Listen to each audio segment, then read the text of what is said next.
Well, Charles, it's such a big day that I am not even ready with music, but we've got an incredibly important announcement from a very special guest. We are pleased to be joined by our friend Larry Klayman. Larry, hello. Hello, guys. Nice to see you. Welcome Wonderful to aboard. see you. Wonderful to see you, Larry. I understand you have an announcement you'd like to make for everyone. The announcement is, and Jerry Corsi made it a few hours ago, I believe, with a tweet, is that he's retained me to represent him with regard to Robert Mueller, what's been going on with regard to a variety of matters, including plea negotiations, including whether he's indicted or not with regard to criminal defense. I'll be joining his current lawyer, David Gray, and he's instructed me to prepare a complaint to file with Acting Attorney General Matthew Whitaker, with the Inspector General and the Office of Professional Responsibility of the Justice Department for the unethical, if not criminal, behavior of Special Counsel Robert Mueller in asking Mr. Corsi to lie, and then also covering up him having to report, he's a securities dealer, Mr. Corsi, that there were plea negotiations and a possible plea to financial authorities. So this is the kind of thing which needs to be addressed head on. We are asking the internal organs of the Justice Department to investigate it. It's going to be alleged that it's not just unprofessional, but criminal activity that Mueller's office has been engaged in.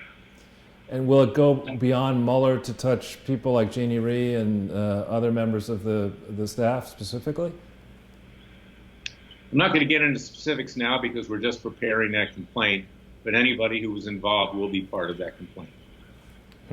It's really great news, Larry. I mean, you know, you've appeared on Crowdsource the Truth so many times, and we've spoken about the just astounding wrongdoing of Robert Mueller's special counsel office, how the investigation has just grossly exceeded the mandate of what the special counsel is intended to do. So I think people that have been watching as this has developed should start to really pay even closer attention, as this is about to be the fight of the century between Larry and Robert Mueller. I gotta tell you, Larry, this is like, I feel like I'm back in high school and a Mike Tyson fight was just announced.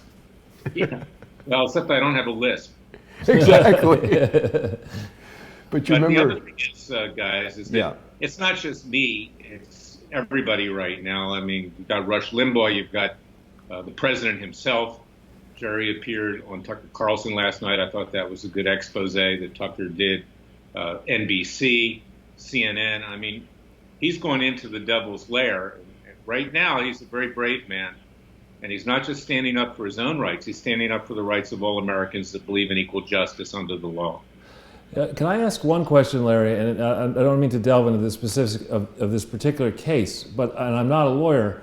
Looking at the public record, this is our 123rd two-hour video, delving into the fact that Robert Mueller, James Comey, and Rod Rosenstein all appear to have obvious conflicts of interest. And to me, this non-lawyer, it appears as if what they're doing in targeting somebody like Jerry Corsi, who did that book, Partners in Crime, in part of my research, trying to expose Clinton Foundation frauds, that Mueller, Comey, and Rosenstein didn't catch, even though they, in theory, were investigating for 4 years. It just seems to me such an obvious conflict here. How do these guys manage to get away and spend so much of our taxpayer money with these gigantic conflicts of interest? Well, unless you're an ordinary lawyer, or unless somebody that people want to go after on the left, there's no such thing as conflicts of interest, particularly in Washington, D.C. Is that these elite establishment types of both political parties act and know that they're in effect above the law, because heretofore, to use a legal phrase, the Justice Department and authorities wouldn't do anything about it. And that is why what Jerry's doing is so remarkable, because he's actually taking it on himself, and he's, in effect, the guinea pig here to getting some kind of equilibrium established with regard to how elites are treated and how ordinary folk are treated. And that's really the tragedy of our legal system. It's why I do what I do. It's why I'm proud to represent Jerry Corsi and my other clients, because they don't get a fair shake. They're not part of that elite establishment, whether it's the Bundy family or Sheriff Joe Arpaio or Judge Roy Moore or Jerry Corsi. This is exactly what, I'm not equating myself with John Adams, by the way, with our great founding father and second American president, but this is what he did. I mean, he took on, quote, unpopular causes because he believed it was right, lost his law practice, represented the British troops that were fired upon on Boston Common, and they reacted and killed a couple colonialists. And you have to be pure to the law. And Mueller is out of control. As the president said, he's a rogue prosecutor. He's got these people behind him that want to lynch the president, and to be able to do that, they want to lynch Jerry Corsi and everyone else. And somebody's got to stand up to him. You know, he's a bully, and this is David against Goliath, but I'm confident that Goliath is going to fall here just as he did in biblical times. I agree with you. You know, one little gem that we've uncovered here, one of our great subscribers and viewers points out that accountants don't have attorney-client privilege, and key evidence in this Clinton Foundation case all has to do with what a very bad accounting firm, BKD, failed to do over the course of many, many years through many, many audits. So that's a major league pressure point that we're putting a lot of focus on that may indeed end up helping you at some point. Well, it all works together. It's all part of the same cabal, okay? And regrettably, it's not just the cabal on the Democrat side or on the left. There are those on the right, the never-Trumpers, the Republican establishment individuals that want to see President Trump go down. We're up against powerful forces here. And that's why they let Hillary Clinton and her foundations, along with Bill and Chelsea, get off scot-free, because there, by the grace of God, go thee.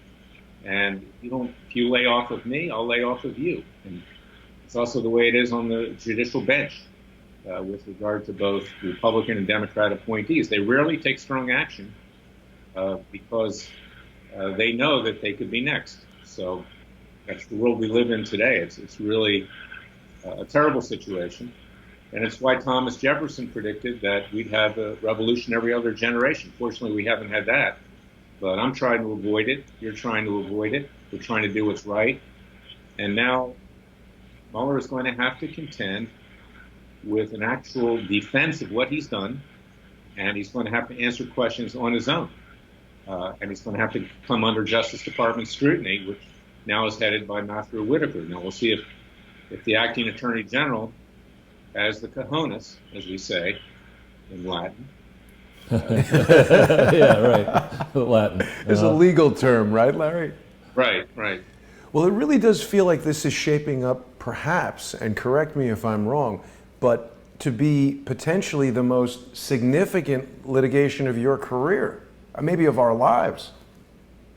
Well, this litigation, this is why, I never wanted to see anything like this happen. I've been fighting now in the trenches for at least 25 years as a public interest lawyer and private lawyer.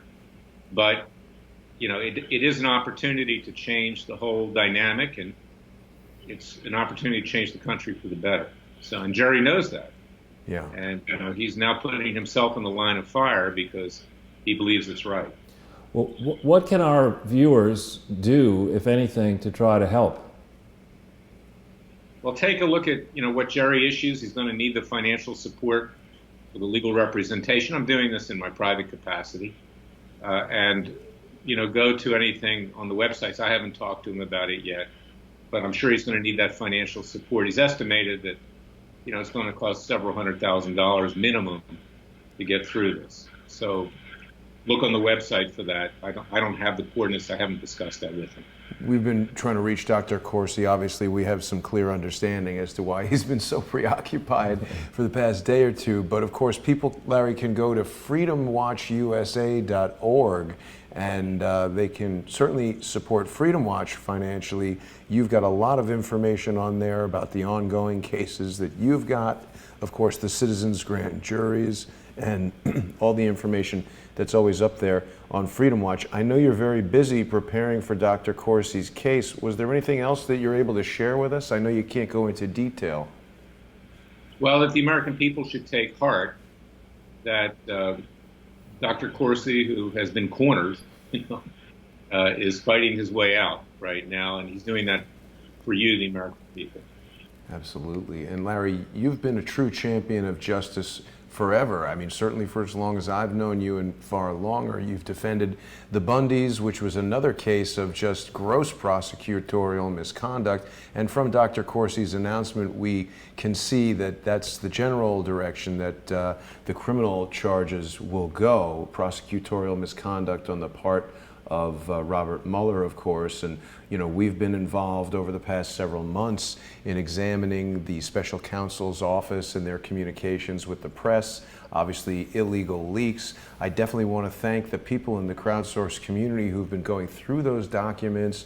We've looked at them and made connections to the Wall Street Journal, seemingly working hand in glove with Peter Carr in the special counsel's office, almost basically driving the news cycle in a way that just can't be allowed to stand. So Dr. Corsi is really, I mean, this is outstanding. I don't think I'm going too far to say he is an American hero, as are you, Larry, and I have to thank you both. I can't wait to speak to the doctor personally.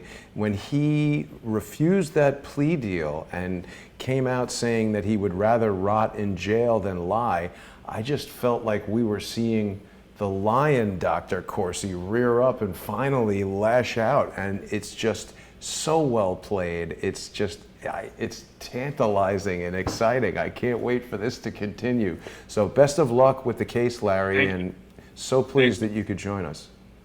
Thank you for what you do. Thank you, Larry, and God bless you, Larry, and have a great afternoon. We'll speak to you as soon as possible. Thank you. Take care.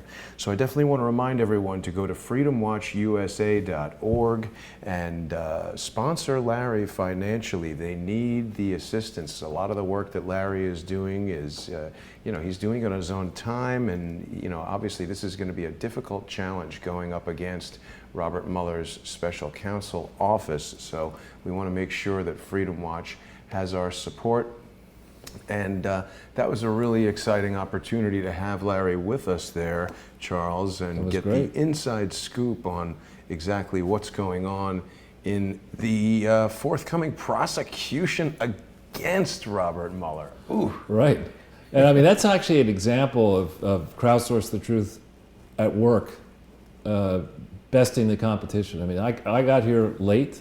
You know, we were preparing for the show, we were looking through our Twitter feeds, and we saw this announcement. Yeah. You just picked up the phone, were able to reach him, get him on the show on short notice. Yeah. You know, it's testament to the hard work that you've done trying to build up this great resource that is not advertiser supported. Instead, it's subscriber supported, and it shows how the subscribers are engaged and making a difference. Yeah. And this is really a red letter day. I agree. Thank you, Charles. Thank you for saying that. And I mean, I am feeling, even for everybody who has said, oh, nothing's happening, you know, it takes a long time. This is a big ship that we need to turn. So I think that Donald Trump, just as Dr. Corsi has said, is getting ready to win just at the moment where it seems like he's going to lose. And Dr. Corsi did that just the other day. Well, put slightly differently in technical investment banking terms, he's set and ready to open up a gigantic can of whoop ass. Exactly, exactly. It would seem.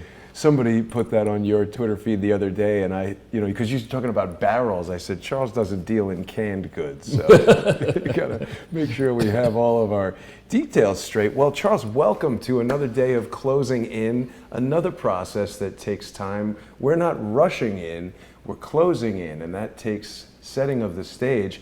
But today, we're going to engage in a new sport, Fraudspotting. Yeah, and again, the art department, hats off to the art department. This is just, it's marvelous. And I love the way we think about ideas, we come up with something, and obviously you do all the execution on so much of this. I couldn't hope to even replicate. I couldn't do the B-rock, let alone the head on the body and placing this all together.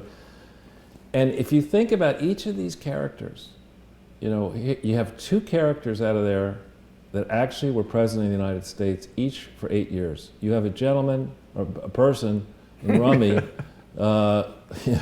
right, in Rummy who is the second longest serving leader of the FBI. Right. You have, you know, Homie, who had many top positions in government and is a proven liar, leaker, and fraud, as far as I'm concerned. With Ben Wittes. With Ben Wittes and others. And then you have, you're calling her Hitlery, and you know, some may say that's a little strong, but after what we heard out of the Moriartys, who I think many people have contacted me by email saying, "Gosh, how did you get those people? We're so delighted that you're broadcasting this. It's quite a story." And it really is the case that, particularly in Hillary, there's been a mythology built around her brilliance, one of the smartest women lawyers in the world. And then you look, this person could not go to the sink and come back with a clean glass of water.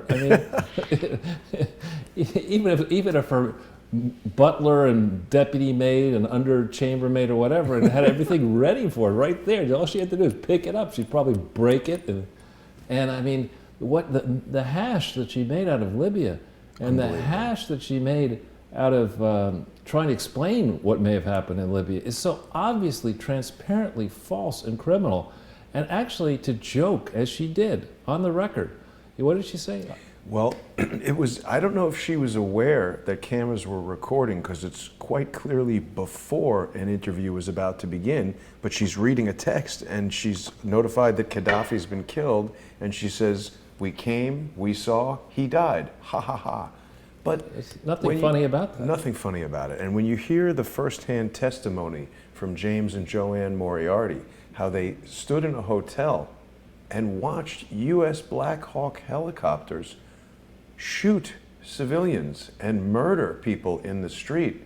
That's why I chose to finally publicly use the Hitlery for her, right, because that is an insane crime against humanity. Cool. And her direct threats to the ambassador from South Africa to Libya, that if South Africa didn't cooperate with her war, they would soon find rebels in their backyard, is absolute thug tactics, makes John Gotti look like a nice guy.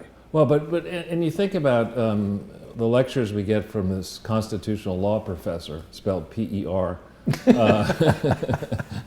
who today I saw on my Twitter feed, I haven't verified it yet, but apparently he may be claiming credit for the low oil and gas prices. It's all due to him. That's obvious.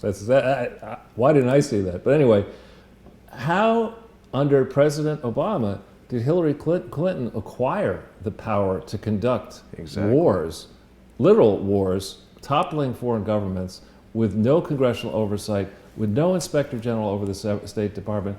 How did that come together? And I think, just as we'll get into a little bit, just as we watch General Motors, again, possibly failing, General Electric possibly failing, you're not going to learn from your mistakes unless you admit that you've made them and study them and let people see the full contours of these mistakes. And be punished for them. Absolutely. You cannot reward this type of behavior with a mansion in D.C. and another one in Chappaqua, and then because she was going to be president of the United States, it would have been a bother for her, hard-working daughter and son-in-law to have to maybe buy their own property somewhere. She bought another house next door because she was going to be president. Why not have two mansions? Really? So yeah, she bought just right before they. That's why they got to steal all the furniture. They got a lot of places to decorate, Charles. But the thing of it is, when you meet, I met actually at a Bloomberg conference. I should give a shout out to them. A number of times I've been to very well done Bloomberg conferences. And I had the chance to sit, as we're talking right now, with Nassim Taleb, Black Swan, famous author of the Black Swan, and this guy, I can't remember his name, but he's one of the world's smartest mathematicians. Just the three of us talking about. I was telling them, this is maybe 5 years ago, that these traditional fixes that they were advocating were not going to work. They were not going to resuscitate the global economy. And we were talking about that. And they said, no. I thought, and I was strenuously arguing with them. And then I thought to myself, wait a minute. I'm the only person here who doesn't have a PhD, is not going to win the Field Medal, is not. These are pretty smart people. Maybe I ought to back off a little bit.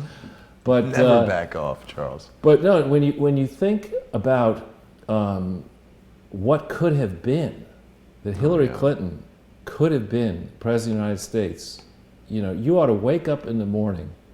The first thing you ought to do is drop down on the ground and thank whoever you care to worship, whether it's Baal, Allah, whatever, that Hillary Clinton is slinging hash and drinking Chardonnay, and not anywhere near 1600 Pennsylvania Avenue. It's kiss that copy of Art of the Deal for sure. Exactly. Definitely want to do that. Open up to look at the World WWE chapter. Absolutely. Now, Charles, this is our 123rd, is it? It is. It's quite a lot of episodes. And of course, people may have seen last Sunday's episode in which we were Breaking Bad. That was a good one right there. But, you know, hopefully Matthew Whitaker has been watching this playlist. It's available on YouTube on the Jason Goodman channel. And we've got all of the episodes of Sunday with Charles, as well as all the episodes of Charles Ortel is closing in, so people can basically accrue all their evidence from these videos and just transcribe them, submit them in criminal complaints, and start stacking up the years of incarceration that are due to the subjects of the research. Right. And it's an excellent thing to do. So you've prepared quite an array of information for us today. Should we get right into it? Yeah, let's get to the first slide if we could. No. Somehow. Yes, I think I'm just getting your volume. There we go. First slide, yes, here it goes. Great. So regular viewers will know that we have built what I would say is a compelling case from public data alone, publicly available data alone. You don't need to go to a judge. You don't need to, swear out a warrant. You don't need to do anything. You just need to go and have a budget to get documents printed that are already in the public domain. And that's all we've done. Well, we have a lot of documents that we've been doing for a while.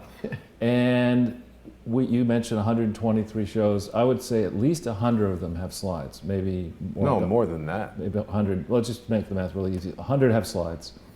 The average length of, forget the cover and forget the next page, but the average length of the body is probably 10 pages. So that's 1,000 pages. Yeah, it's true. And most of the pages, there's either, here's the actual evidence, or not only here's the actual evidence, but here's the link so you can check it yourself. And I remember when I got into this in the first place, I won't mention the people's names, but some people who claimed to have a lot of experience came up to New York and met with me and said, I used to work at the Department of Justice. You don't understand how things work, Charles. I'm gonna set you straight. And okay. Did those people have guns? No, they did not. And they're ex-people from the department. One from the Department of Justice. And he said, these people, the state attorneys general, on a complex matter like this involving international stuff, they won't have the budget. They're not going to be flying around the world. I think all these arguments. So what you need to do is find some rich donor to pay me to do, in essence, what is his argument. You need to find some rich donors to pay me to do the work that taxpayers are already paying the state attorney general and the FBI and other people to do. And I looked at this guy and I was like, that's very polite. Thanks for coming here. The head bubble was saying, do I look like I fell off a turnip truck? Yeah. I mean, maybe I do, but I don't think so. Anyway, so one takeaway from all this is that we look, and it's not a good takeaway.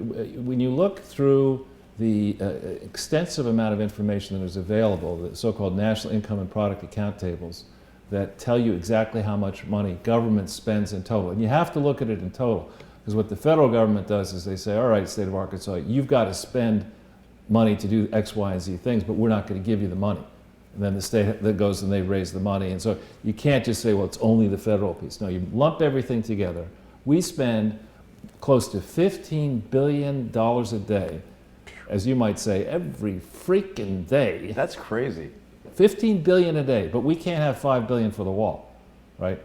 To protect our southern border. Because Jim Acosta said there are no people going to come up from the caravan who are going to try to jump. Because Jim Acosta's, chicken noodle news, that's revealed wisdom. Jim Acosta is having an epic battle with some 20-year-old girl who works at the White House over the microphone. Give me my mic. But anyway, the point of all this is we have established, I think, beyond a reasonable doubt, through a preponderance of evidence, which are two different standards, legal standard, one criminal, one civil, we've gone past the criminal beyond a reasonable doubt. All this information's out there, and I want to know, and the Crowdsource the Truth people want to know, and a lot of people want to know, what in the hell has been going on, going back to July 2016, when after being ridiculed, Marsha Blackburn got John Koskinen, head of the IRS, to admit that they were opening up an investigation of the Clinton Foundation by the IRS in July of 2016. I think Matthew Whitaker and the new head of the IRS need to sit together with Christopher Wray and need to compare notes and say, now, wait a minute. The FBI opened up an investigation in January of 2016, according to the I.G. Horowitz report. Took till July for the IRS to do the same in the Clinton Foundation. Sessions claimed, you know, who is he again? It's Ferris Bueller's uncle. He claimed it was Elmer Fudd. Or Elmer Fudd or whatever, that guy in the Looney Tunes cartoons, the sheriff. You know, Elmer Fudd. Is it? No, there's another one. You know, there's chasing the coyote. Yosemite. Is it Yosemite? I say. Oh, that's Foghorn Leghorn. Foghorn Leghorn. Yeah, that guy. But anyway, these are gentlemen who now run their respective organizations. Matthew Whitaker runs the Department of Justice on an acting basis, but nonetheless he runs it. You got to tell Rat that this is a good time of year to go on a vacation, and don't plan on coming back, and don't plan on taking anything out of the office either. He needs to be sidelined, and there needs to be all three hands meeting with Wray, with the IRS guy, and with Whitaker. And they need to go back over this file, going back to the opening of the original case in the Clinton Foundation, which started in February of 2001. It was a case investigating, it's on the FBI vault file, investigating the Clinton Foundation and specifically Bill Clinton and Hillary Clinton for public corruption. As we've talked about in the past, Hillary Clinton couldn't even last 1 month in the Senate without falling under investigation, validly falling under investigation for public corruption. I mean, that takes a special kind of fuck up, frankly. This looks like a man not to be trifled with, in my opinion. Right, exactly. And you know, so we've been talking about this for a long time, and evidently it's tough for some of these people to see an obvious fraud. You know, they just look right at the word fraud and say, I don't see anything. I don't see a fraud. So today we're going to try to help people see this fraud a little bit more clearly. We've got some new angles. And I think the reason this is not a good story, and it needs to be turned into a good story, is that, you know, think of the way that the fraudsters must be laughing at this.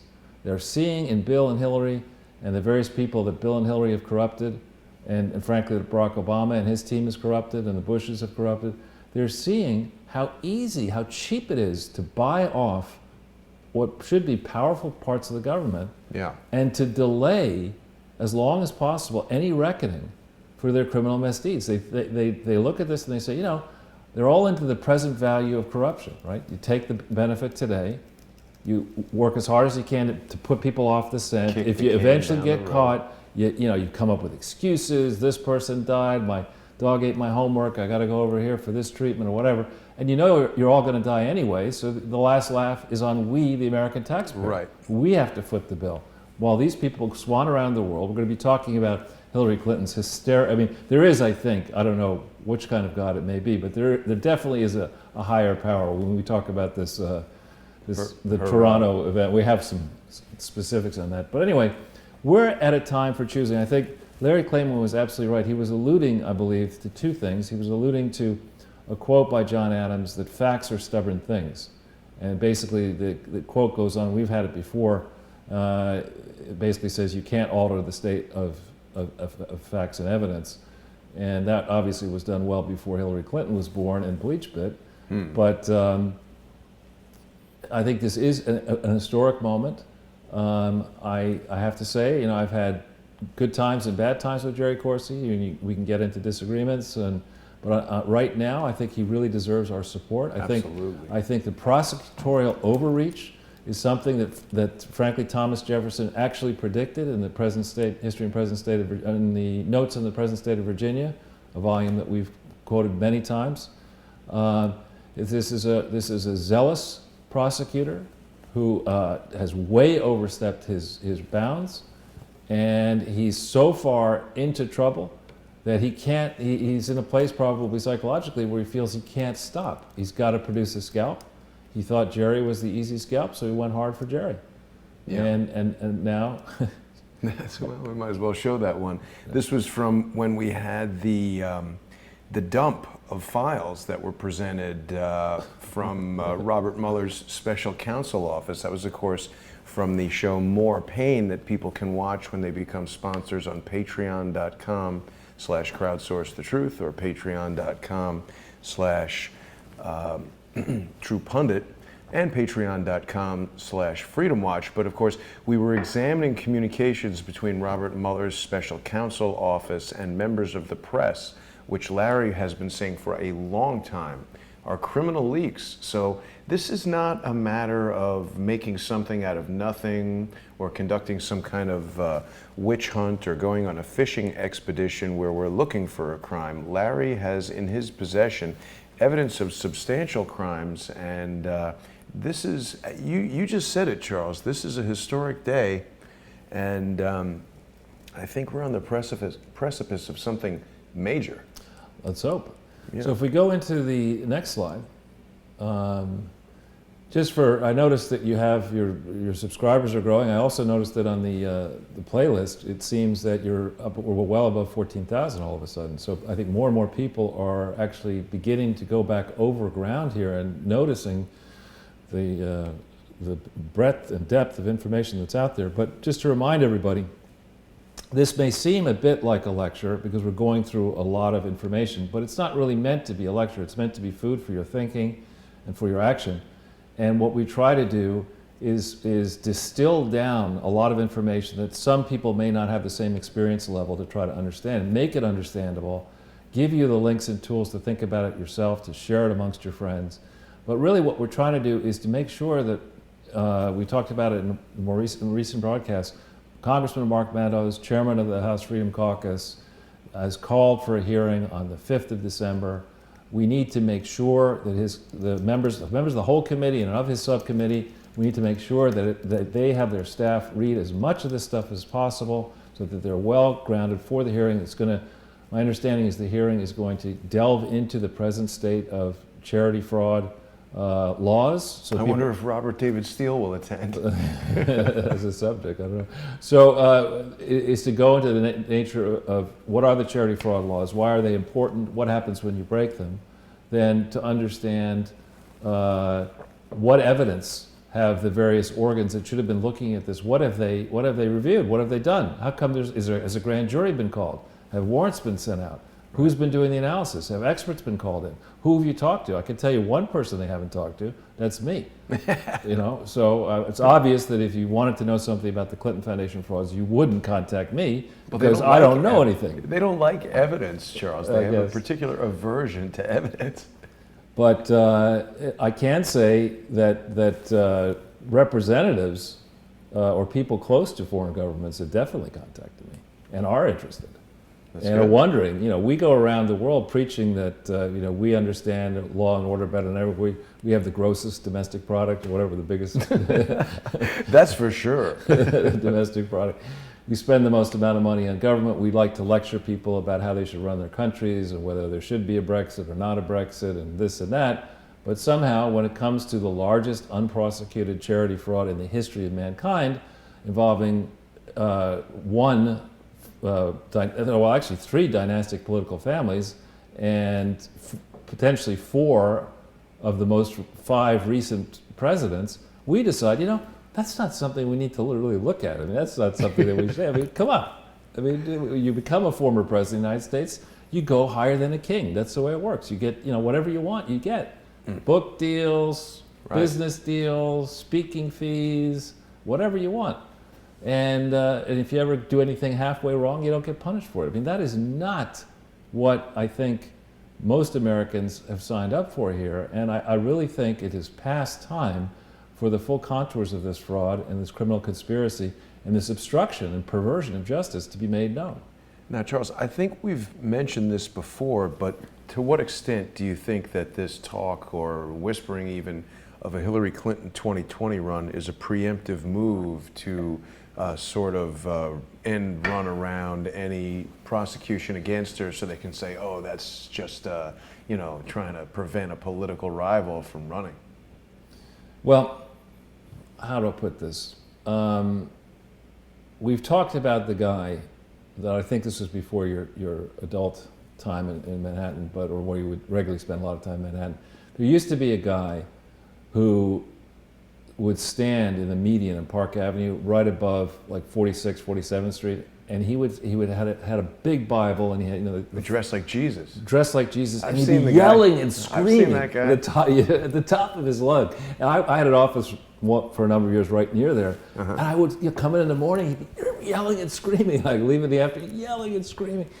And that guy has more of a chance of being president of the United States than Hillary Clinton. I mean, Okay. I think, there are many intellectually adept people in the Democratic Party. There are many very wealthy and shrewd people in the Democratic Party. If the Democratic Party would like to blow another $2 billion Yeah. on Hillary Clinton, go for it. I agree. But I don't really see the third time being a charm. I just don't see it, and I agree that the trial balloon that was out there was just that. It was to get ready the defense that, you can't go after me. That's political retribution. Right. You can't do that. I mean, I can do it. Exactly.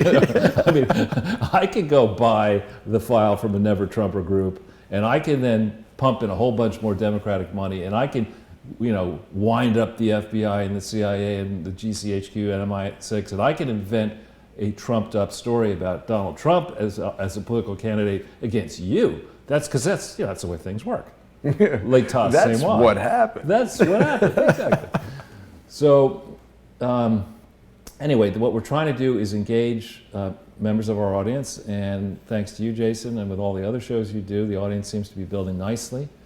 I have had the recent weeks the great privilege of talking to quite a few senior level people in media, and discussing with those people the metrics of this show, and they're amazed. And and they're not being polite. I mean, they're just like, "What? You get that many views in 24 hours on an average 2-hour show with no commercials, no interruptions?" They're not even counting on the trolls that are buying down votes and Right. all kinds of Exactly. For example, we were actually looking at the numbers a little bit earlier.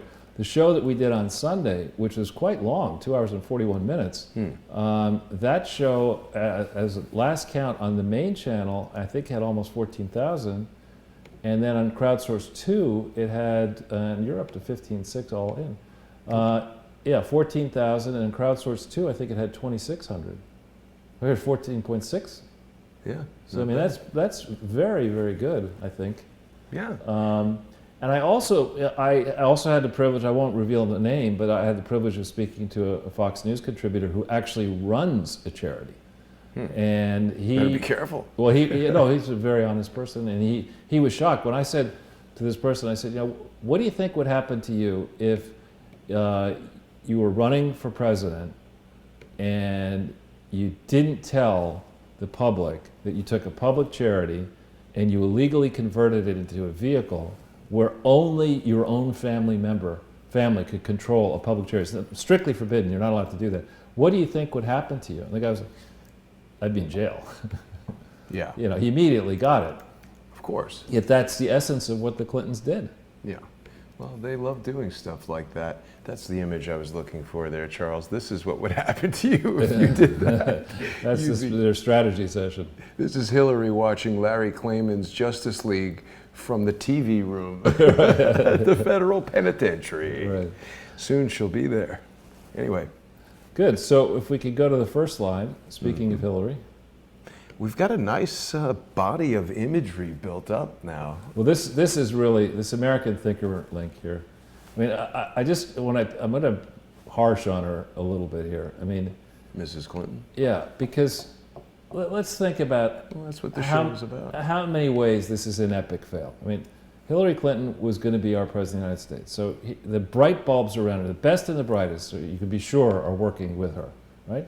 And they decide it's a novel and a wonderful idea on Giving Tuesday, which you kick off the charitable giving season. Most in a given period during the year, if you're a calendar year filer, the bulk of your donations come in this period through December 31st, and then alternatively if you're a June filer, typically before June 30th. So these bright bulbs say, what we'll do? We'll fly Hillary Clinton and Bill Clinton up to Toronto in Canada, while we're Frank making Chustra.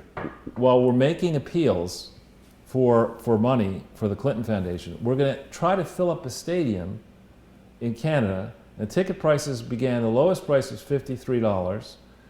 Apparently, according to this report in the UK Daily Mail, this is Canadian dollars. You have to divide by 1.32. So you're talking about roughly $5 you could have gotten into this stadium. And look, people basically, they weighed the pros and the cons. 2 for the price of one. Right.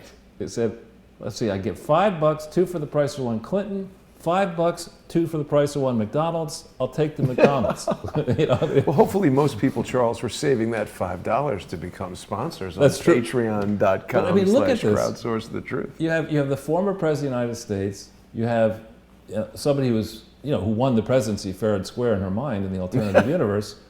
And one of the people who was very much involved in the feature was this Frank McKenna guy, who was centrally involved, a major Clinton Foundation donor, should have known better because he's the deputy chair of a large bank.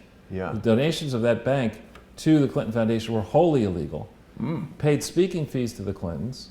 And we know TD Bank, and I know TD Bank. Well, I was very disappointed when TD Bank took over Commerce Bank. Right, and the change thing. Yes. And I used that change. Oh, yeah, thing. that was a scam. Right, I know it was a scam, and the point They is, sent me a check for 13 cents. yeah, I got in a class action suit. Yeah, me too. But the point is, that's potentially what the TD Bank wanted. They were under assault of that law. That was a bad law. So they were convincing kids to bring their piggy banks into the bank, Right. charging the kids $9. They had a 9%. cartoon on there. Yeah, 9% fee roughly. And then the real deal is just like the Clinton Foundation. That's why I want to bring it up. With the Clinton Foundation, it's just like that machine, right? You don't know how much money is going into the machine because there's no auditors, there's nobody checking. They just tell you, oh, and they this say, was- yeah, it's $47. Well, maybe it's $147. And I'll tell you a little vignette. I don't know, this happened on 14th and 5th Avenue, that branch. But wait. Let's explain, because people don't know.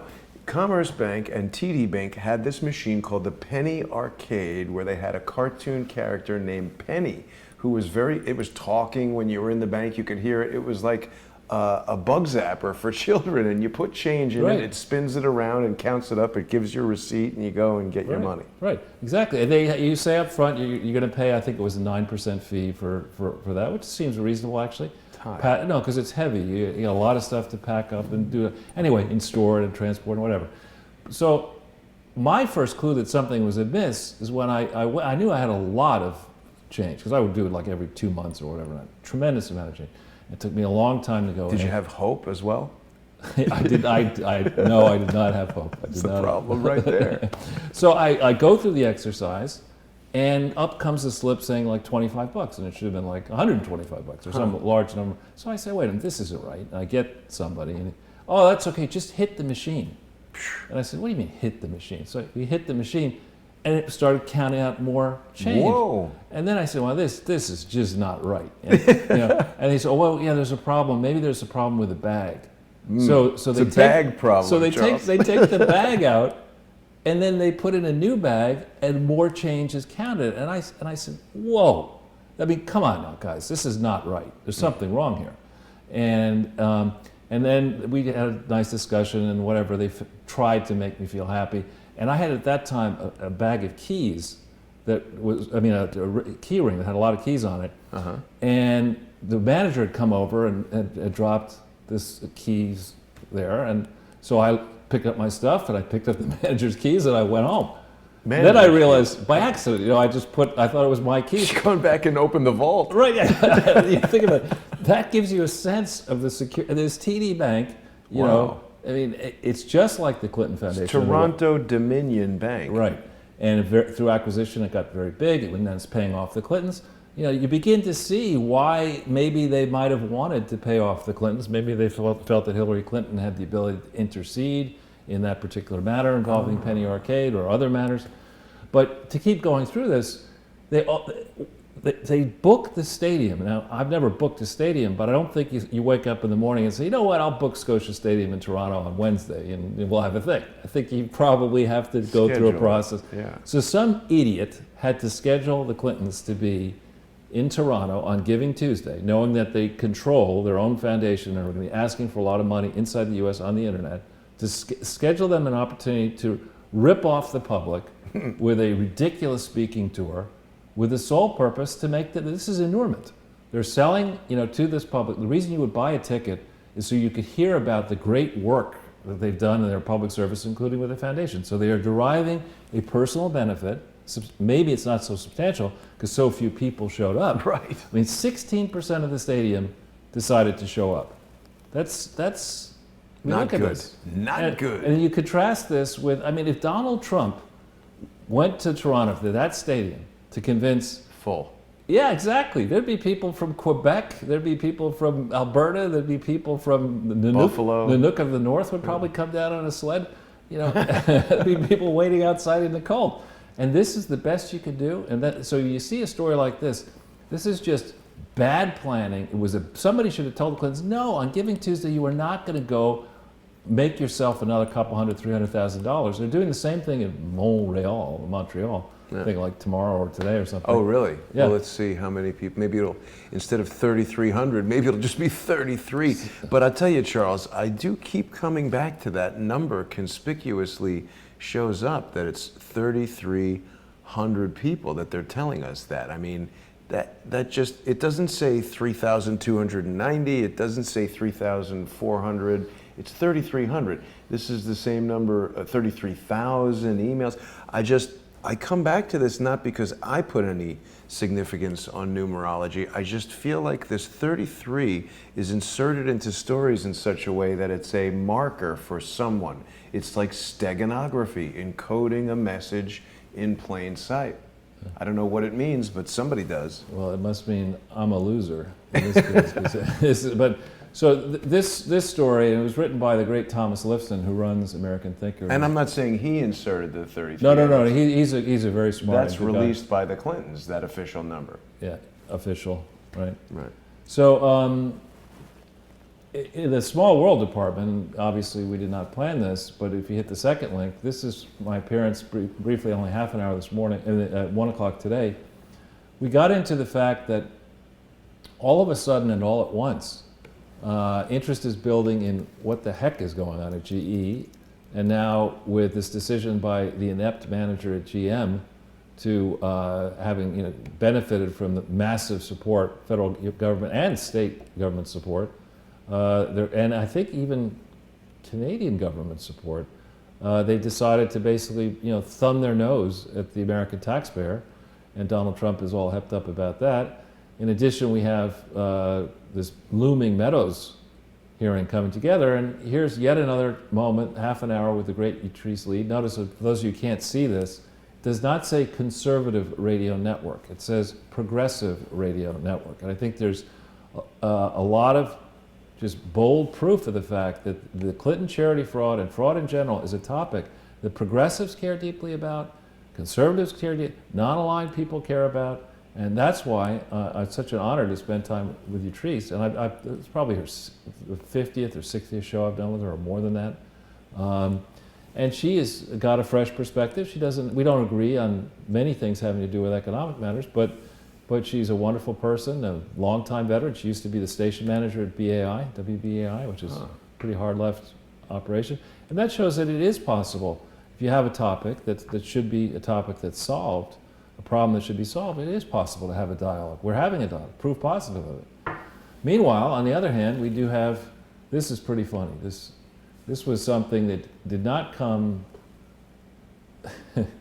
this came out on the Trump train, which is not run by Donald Trump.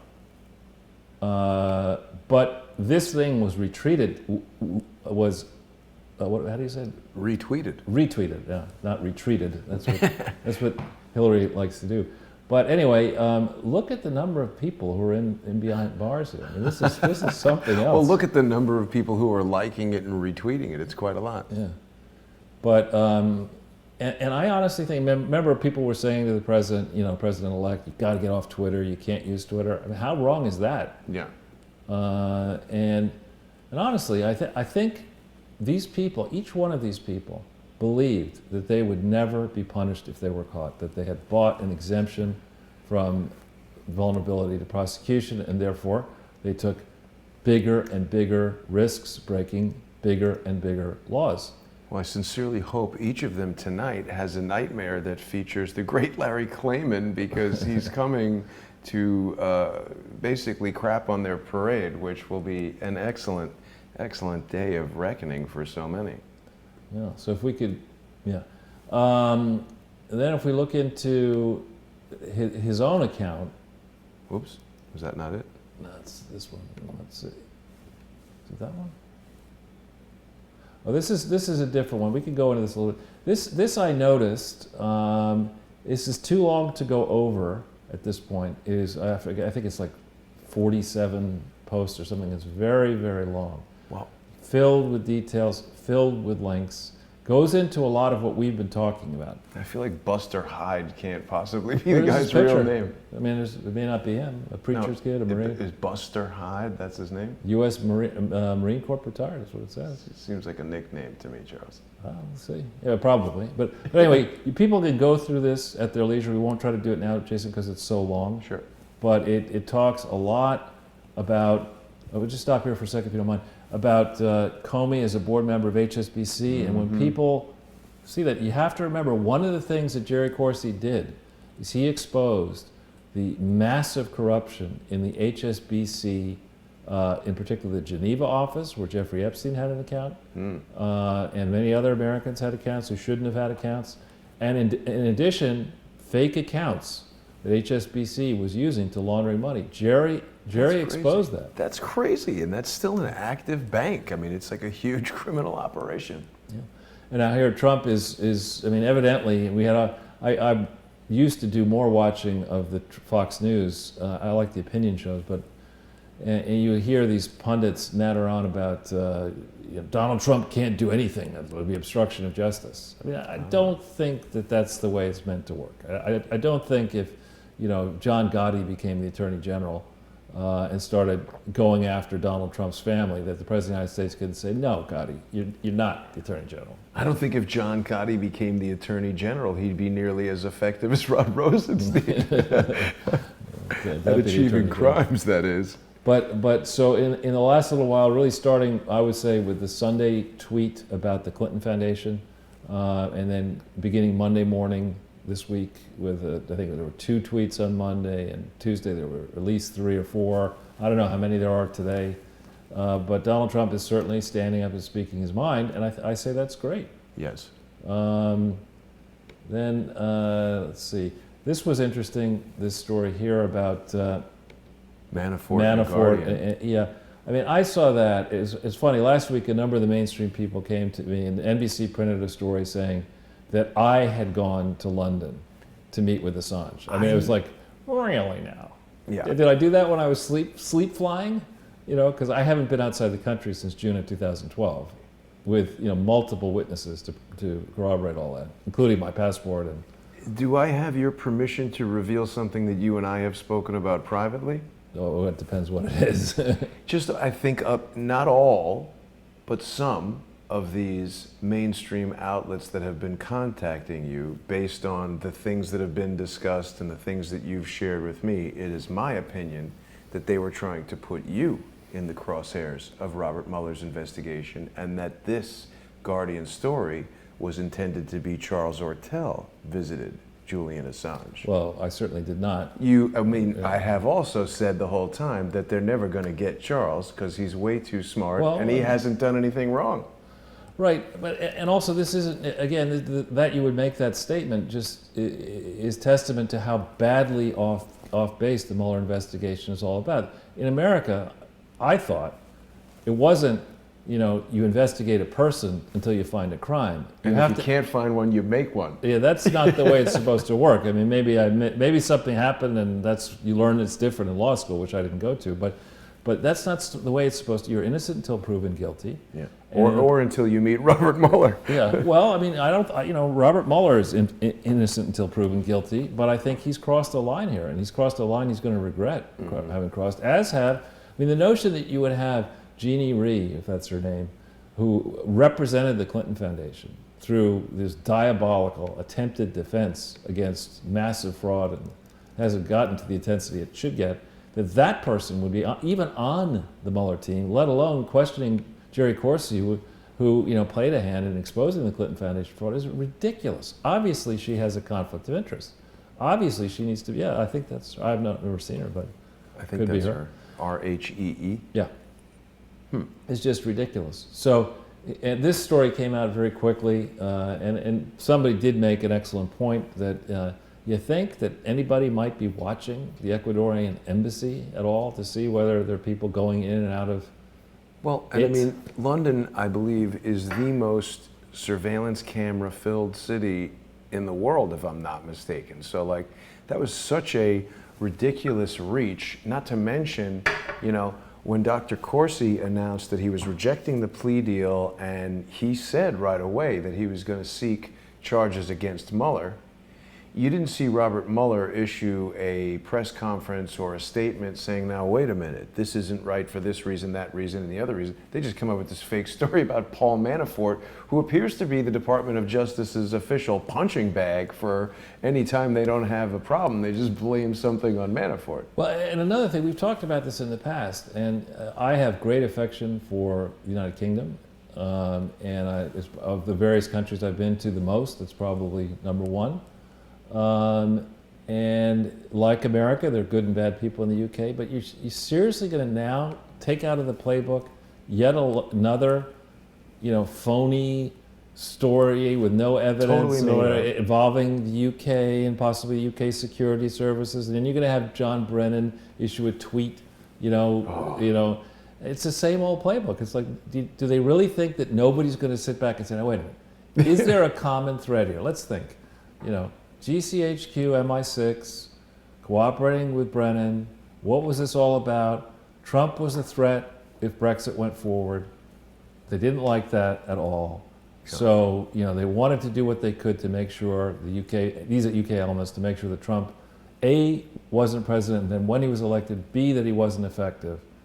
And they got involved way outside the UK law and the US law, but it was the President of the United States aware of it, it was the Attorney General aware of it, it was high-level muckety-mucks, who knows, Theresa May or May might have been aware of it as well, and they just figured that no one would challenge, no one would be so bold as to challenge a former president, and Barack Obama, and the apparatus, and the current Prime Minister of the UK, but they figured wrong, because, you know, this is just bullshit. You do not do this at all, let alone with taxpayer money, and think that you're going to get away with it and never be punished for it. What's the famous quote about hubris, Charles?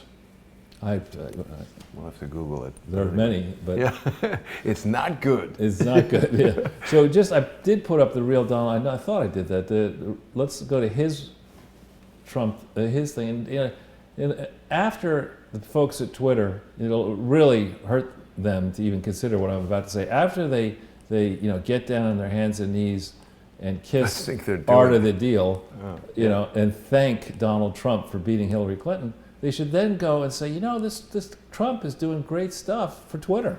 He's got 56 million followers. Is he the most followed guy on Twitter? No, I think people like Justin Bieber and really, there are others. Some of those people, well, because they're run for president in 2012. No, because some of those people have global audiences. The singers have global audiences. The president of the United States. No, but he doesn't sing. He doesn't dance. That's the problem. He should do singing and dance. I was thinking about that. Every little I know breeze. Justin Bieber's producer. I shot a music video for him. Really? Yeah. One of his producers, some guy who's written stuff. I don't know what he was, but did a music video for him. She actually did say this. I know. I mean, this is one of the most. We did a whole episode with Larry Nichols about this. That I think about 10,000 people have watched. I mean, it's Charles. It really. I mean, I don't believe in witchcraft and stuff like that, but it's almost as if she's cast a spell, like hypnosis, right? Mm-hmm. They say some people are susceptible to hypnosis. I don't really think I'm one of those people, so I don't understand how they make people act like a chicken on a stage in front of everybody, but it's almost as if she's cast a spell on people. And I mean, we have firsthand testimony that makes sense, that's backed by evidence of her engaging in wars, creating wars, destroying entire countries. Chris Paranto has given testimony. The Moriartys have given testimony. But yet, people think she's fantastic. They want to pay 33 cents or whatever it is to go sit in Toronto and watch her talk about what? Cough and drink water. But I mean, How much is that worth, Charles? Exactly. Well, as my father was fond of telling me, and still is fond of telling me, there's a bottom half of every class. And there's a bottom half of that half. Right, and I think that would be the supporters of Hillary Clinton. This is a great story here on. Actually, that's not what we can talk about. That's okay. It's okay. Well, this is a story that I wrote, and I wouldn't say it's a great story because I wrote it, but back November 1st, 2013. I'd done a large number of stories in the Washington Times about General Motors restructuring not actually being a restructuring. I even, on President's Day in 2012, I was on with Neil Cavuto on Fox News, rebutting the proposition that Al-Qaeda was dead and General Motors was alive, arguing that actually Al-Qaeda was very much alive and ISIS, entities like ISIS a threat, and B, that General Motors indeed had not in fact been restructured. So if you go back into there's details for those of you who like details, but this is the zero hedge piece I was thinking about. Here with Utrice just now on radio, I would caution the president, and I know maybe I shouldn't be cautioning anybody, but I think the smarter way to do this is not to make it simply be about GM. It's better to say, when we're against bailouts. What about the banks? Exactly, we're against bailouts in principle, because with the second you start bailing people out when they make gigantic mistakes, that encourages bad behavior. Gigantic mistakes. Yeah, what is that called? It's a moral hazard. You don't want to do that. And actually, I don't need these anymore. So the second you start doing that, I think you get into a bad place.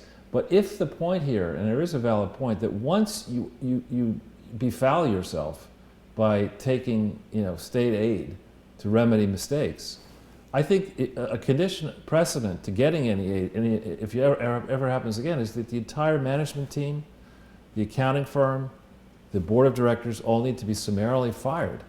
And there needs to be a real investigation into how that company got to a place where it needed to get the aid. And aid can only go in if there's a plan to actually make it work, which of course there really wasn't in the case of the General Motors bailout. So I would have said this differently. I would have said, unfortunately, I've inherited a situation where two previous administrations engaged, broke all the rules and many laws, frankly, and bailed out too many banks and too many suspect cronies. And now we have to deal with what happens when a bailed out, formerly failed entity now decides to thumb its nose at the taxpayers. We have to decide what is the appropriate remedy, and I would have done it more generally. GM is but one example. Right. I wouldn't make it about President Trump is going after GM. No, President Trump, rightly, on behalf of the American taxpayers, is taking a hard look at the situation and saying, I didn't run up the debt from 2001 to 2017. George W. Bush ran it up for a war, and then Obama ran it up for these ridiculous green and other crazy programs and wars. We got to pay this debt down. And in this period, there have been some people, monopolists, globalist monopolists, who have been abusing the system, been coaxing subsidies out of the taxpayers' pocket on our children and grandchildren. And worse, in tech land, they've been abusing, their terms of service. Yep. Their users. To exercise, and their users to become billionaires at the expense of the users. They haven't been fair in sharing the gains of these activities, and they're effectively monopolies. And so we look at this. We're going to rectify. We're going to put. People talk about inequality rising. It rose a lot from 2001 to 2017, and the Trump administration should be framing this as a way of reducing inequality. GM was not restructured in the United States properly. They did not address, for example, the dealer system, which didn't make sense, and the way the dealers were rationalized favored Obama. They just cronies. gave them money. Well, they favored, there's too many dealers, and they said, let's shut down the Republican dealers and reward the Democratic dealers, or let's shut down friends of Obama and enemies of Obama, and we'll reward friends. So the whole way in which this restructuring was sold as a fantastic thing, and that guy Ratner is out running around. It was more of a threat. They said if they don't do it, that it would be worse. Yeah, but again, that argument never, it's an absurd argument, you know? Yeah. If you don't do X, it's the Vikings argument, right? You know, when going way back, they come into town, you don't give us all your money, we'll burn the town down. Exactly. You give them the money and they burn the town down. It's like, no, you burned your town and I got the money. We got the money, right. I'll be back in 2 years. Now, Charles, I don't know how you feel about this particular piece of input from the crowd, but Kate doesn't like the Trump next to the TV. She feels it's not flattering to the president. I would point out that we have it there because it's to honor the president. He's much bigger than Hillary, and we like to have little comedy elements in the show to lighten things up. I don't know how you feel about Kate's input. The Trump thing is not meant at all to dishonor Donald Trump. On the other hand, placing this book, My Lies, or My Lice, however we want to look at it, you know, Trump is presiding over that he's array of criminals on a higher plane, exactly, sitting in judgment. Exactly. So if we go back into the slide, Jason. Reassure Kate that we mean no disrespect to President Trump. Then, yeah, this should worry people. So when we think about what to worry about in capital markets, and I'm jumping around a little bit here, but there's so much going on. I want to make sure people have their eyes on things that are important. The canaries in the coal mines are going to tell you what's really going on. Plus, today, you got my ADD to contend with. Yeah, today, my former colleague Jay Powell is now the head of the Federal Reserve. He gave a speech which the markets interpreted, the equity markets, as that Jay was not as serious as he once said about raising interest rates. So stock prices went up 600 points on the Dow. But at the same moment, there's a large troubled bank in Italy. It's, I think, the largest in Italy, and they had to pay 6 times more. 6 times higher interest rate than everyone was expecting. And when that kind of stuff happens, that means the market is looking at this particular risk and more broadly at European risk and say, wait a minute, we see a very, very big problem. It's way off the charts, you know, much higher. So what is it that this dot means? That's in short, a much higher interest rate than they were paying before. They were down around here, much, much higher than they normally paid. And when somebody goes to you and says, you're such a great credit that I'm going to charge you 6 times what I did last year. They don't trust it. Yeah, they don't trust you the slightest.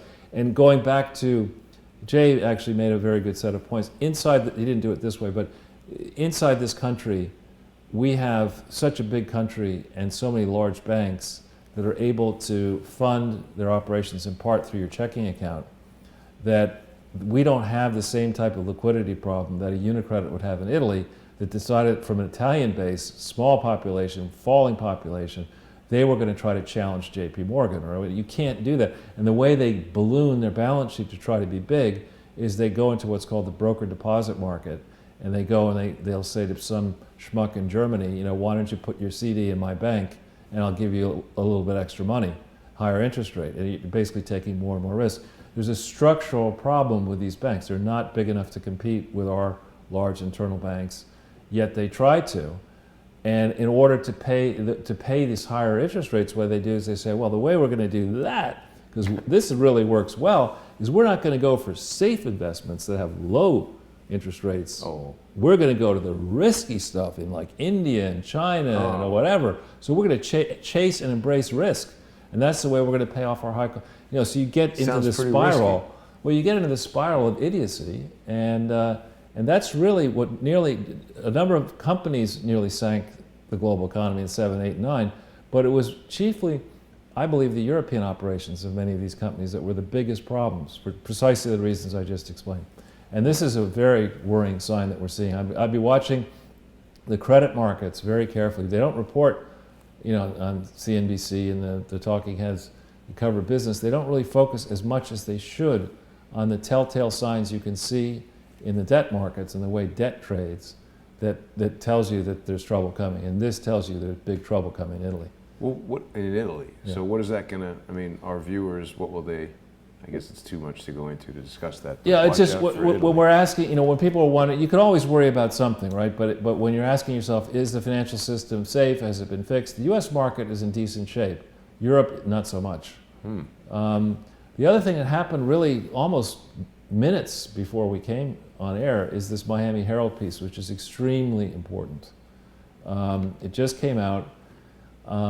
James Patterson, the author, has written about Jeffrey Epstein. Oh, yeah. I sent you a This Just In. Right. on this. And this is a long story. We won't try to, you have a link to it so you can read it at your leisure. But in sum and substance, it says that the current labor secretary under Trump, when he was the some kind of attorney for the government in 2007, may have, Miami's top federal prosecutor, may have gone easy on this Epstein, letting him plead guilty and get a light sentence to state charges, but dropping and curtailing a more aggressive federal investigation at a time when who was head of the FBI? Mr. Mueller. Really? And what I had sent to Jason, which is interesting, is a story by Malia Zimmerman. Wait a minute now. She's into all kinds of stories that are... She was the one who was involved in that lawsuit with... I know. Oh, wait, That's sorry, not that's the it. wrong one. Yeah. It's, It's that one, yeah. Okay, this is a must-read story, and if we go into it a little bit, Malia, I've spoken to her several times. She's very professional, and Epstein and Bill Clinton were definitely together on Epstein's jet, on Epstein's island. Hillary may even have been, but this is a letter that was sent in, and I'm not sure how. I think if you go further down on the page, well, let's see.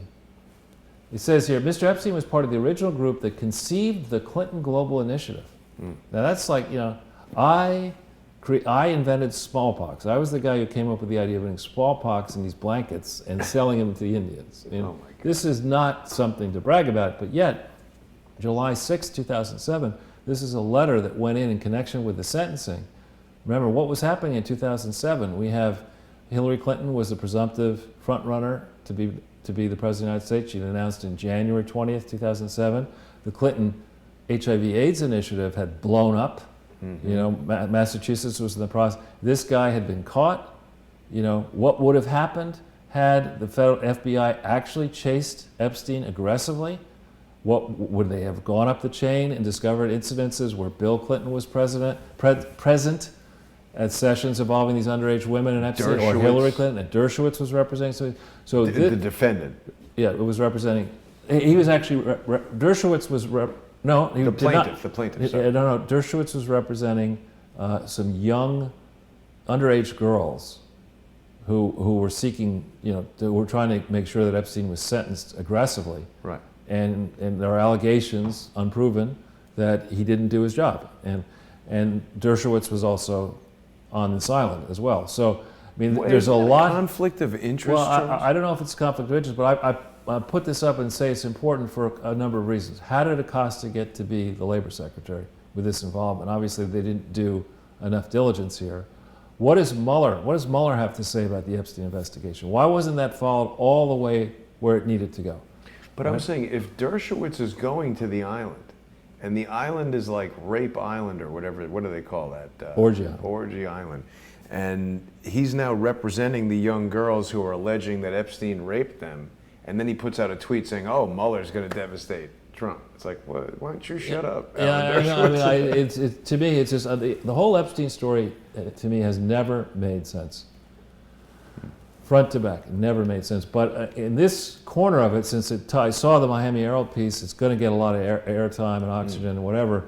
But the thing to focus on in the crowdsource is, what was Epstein's real role at the Clinton Global Initiative and with the Clinton Foundation? Did he actually give it any real money? Okay, so now going into the, this is a very fortuitous thing. I was looking to see if there were any watches, alerts out there at this holiday season, because Giving Tuesday kicked off yesterday, the fundraising appeal season. We're now going to get besieged on television ads and radio ads and mailers or whatever. So the FBI likes to use this time of year to warn people about scams. Scam IM. Give to the Seeing Eye Dog Foundation. That's not a bad thing. Blind people. So, but look at what this says. I put in red. This is an allegation against this Kay Brockington. He created, I don't know if it's he, I guess he, rather than stealing from individual givers, he convinced or paid people to lie to their employers about donating to his charity so he could pocket the matching funds provided by their companies. That reminds me of the George Costanza thing, the Me Foundation. Do you remember that episode? I don't remember that. Oh, let's try to summarize it. It's a Seinfeld thing, and he's got yet another job and he's trying to like fit in, Industrial and smoothing. it's his first, coming to the end of the year, and the guy who runs the company really cares about charity. And, so they go around the table, I'm going to give money to all of your charities. What's your favorite charity? What's it? And he says, George says, well, I have a charity. Well, what's your charity? It's the Me Foundation. and he thinks he's going to get away with it, that nothing will come, whatever. And, he gives some summary of what it's all about. And the next day the guy takes him aside and says, I was so moved by your description. I'm going to give you a check for $25,000. Now the whole show is about what is he going to do. But that's what this guy does. Unlike the Clintons, okay, these people actually created a real charity on paper. In other words, they registered it in, I think in this case in Georgia, and with the Internal Revenue Service. So they did it in one state and with the IRS.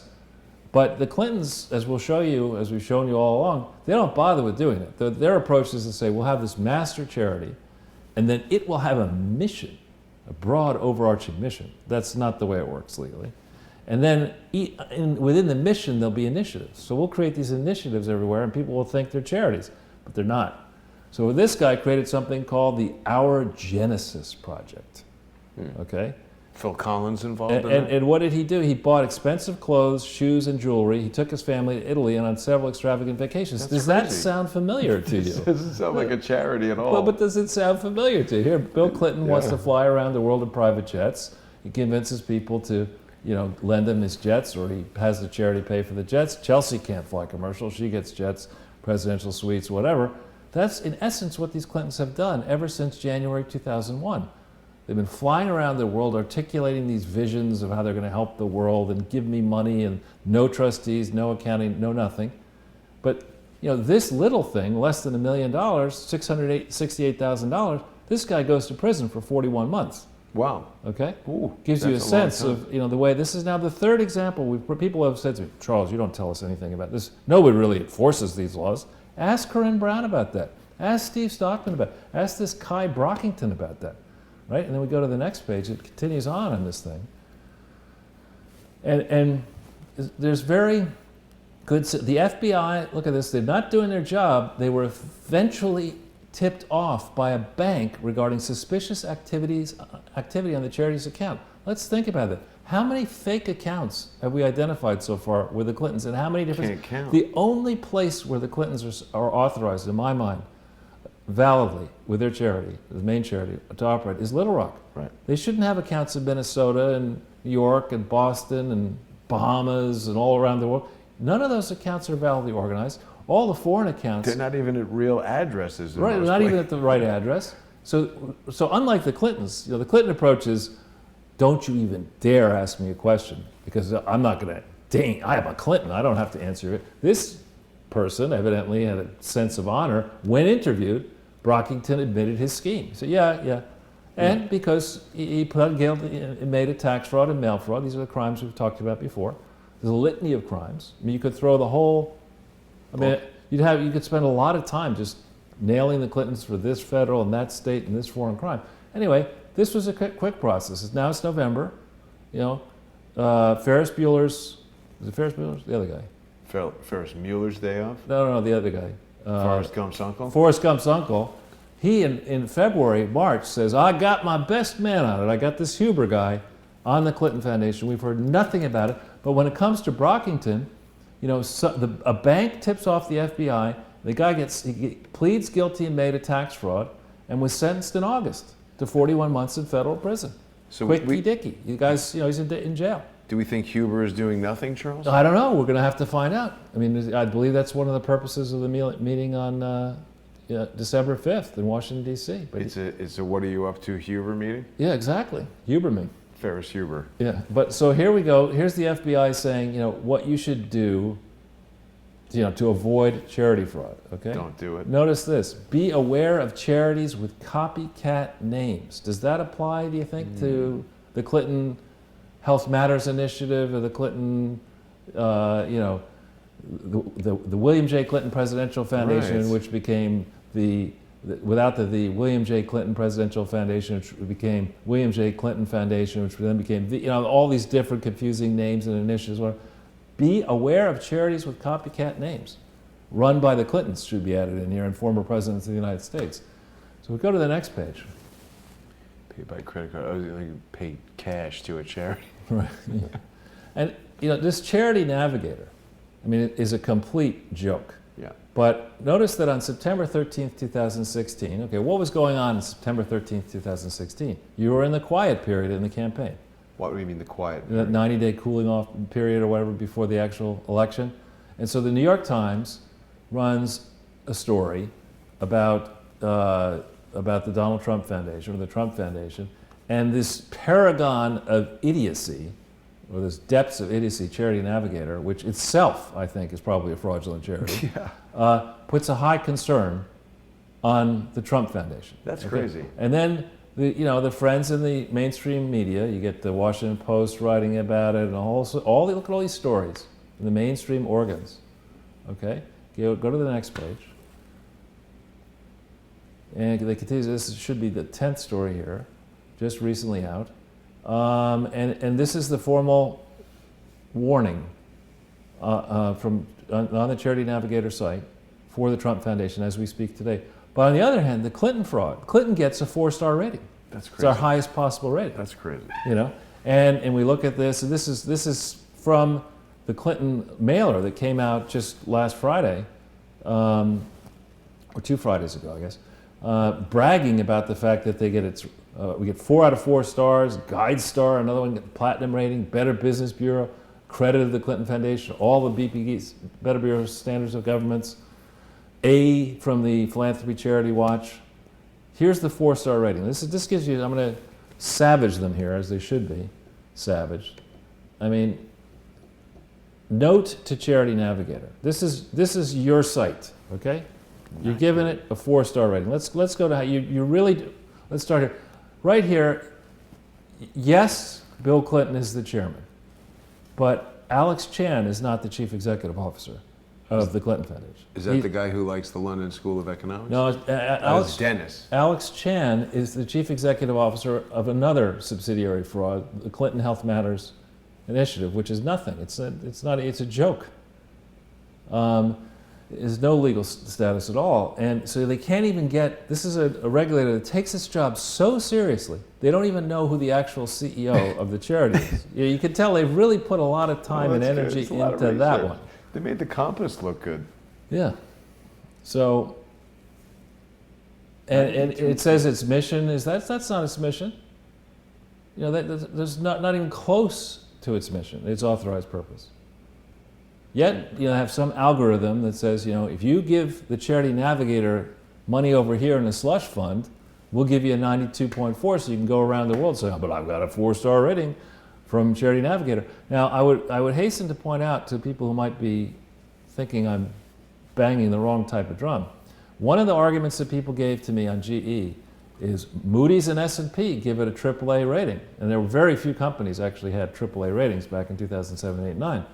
And actually, I started pounding on that, and you can check the ratings. They're no longer close to AAA. And in fact, they were downgraded after I went on television. You should have told them Charles and Ortel give it a triple F. That's right, exactly. Yeah. So this is just, there clearly needs to be a much better Charity Navigator. And we had Doug White on, who was one of the co-founders of Oh, wait, what's this? Can we chat with them? This thing that just popped up? I don't know. She would just be like, WTF. No, let's keep going. We got a lot more pages here. Yeah, no. Anyway, so this is a complete joke, and the fact that the former president and the person who thinks she's president in an alternative universe would resort to this kind of intentionally deceptive argument, saying, all of the concerns about us are unfounded. You could trust Charity Navigator. I wouldn't trust Charity Navigator. It's probably the person who monkeyed around with that woman's GPS, who felt she had to. Oh, drove off a cliff or something? No, she drove onto train tracks and she told the state trooper I had to do it. And GPS told me I had to do it. Oh. Probably run by Charity Navigator. But Charity GPS Navigator. But on the other hand, if we just give a plug to this book here, this is something, and look how cheap it is for $184, still 80 cents more expensive than Hillary's book. This is Dr. Corsi's book. This is Dr. Corsi's book about the Clintons' scheme to monetize the White House for personal profit. This is something that came out in August of 2016, based in part on my research. I'm extensively quoted Why in is this it thing. so cheap? Yeah, I'm extensively quoted in it, and that's research that I had only done through December of 2015. It takes time to turn something into a hardcover book. But this is something that I think should be sent, if there are people who would like to do this, a copy of this book should be sent to every single member of the Oversight Committee, and it should probably be sent to every state attorney general, saying, have you read this book? This is a book that needs to be read and understood. Makes a nice Christmas gift, and I'm sure it would help Dr. Corsi. Yeah. So if we go on to the next page,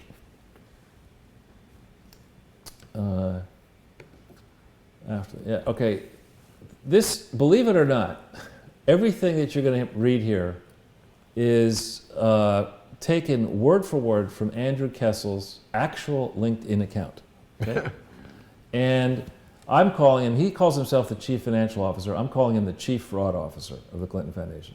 He joined roughly, it says in his LinkedIn, April. I'm able to divine by some of the filings that he made that I think he joined, he picked the august day of April Fool's Day to join, 1st of April, approximately that.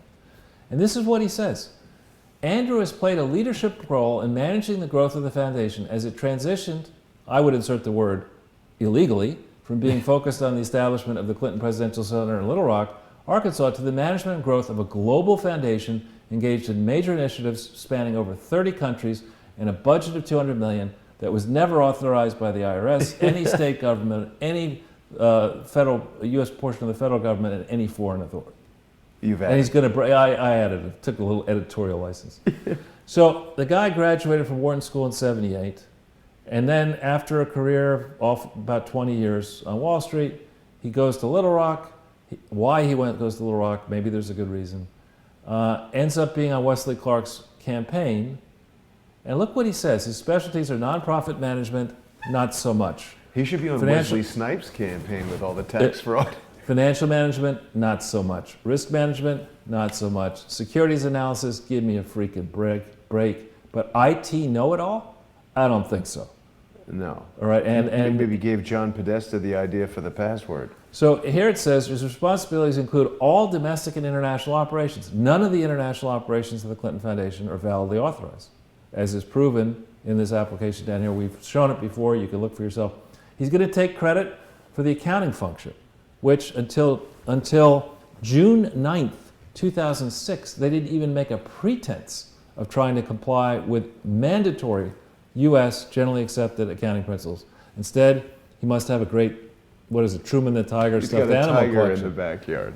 He's in charge of grants, incoming and outgoing grants. So he's the guy who would have, taken money from governments without disclosing it to the IRS, and also shipping this money, financial compliance and reporting. So he's the guy who would have been in charge of lying to all the state regulators about the violations that occurred in Mississippi and elsewhere in Pennsylvania.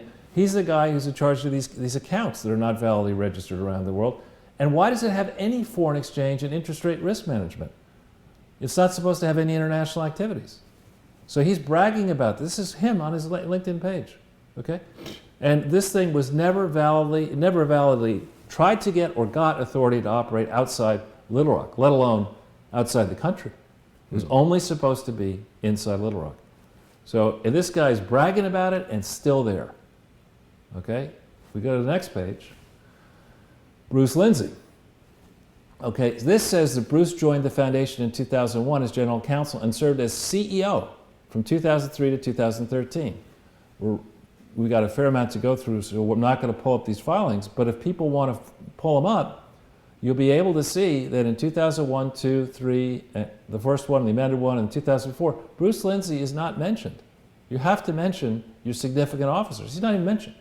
Any potential conflicts that he was with his right, Lindsay and Jennings, that may have done work for the Clinton family, that's not mentioned. How is he the CEO? It's not mentioned. I mean, and you're not allowed to do that. And so the position, again, that a serious process, we'll find out what Huber's up to, but watching Mueller take on Manafort, watching serious principled people take on criminal targets, you would take the position that the Clinton Foundation was not an organization for reasons we've been gone to before. 1999, only 2 trustees. You need 3. I mean, you go on and on and on. But here you have people claiming, this is from the Clinton Foundation website, accessed this morning.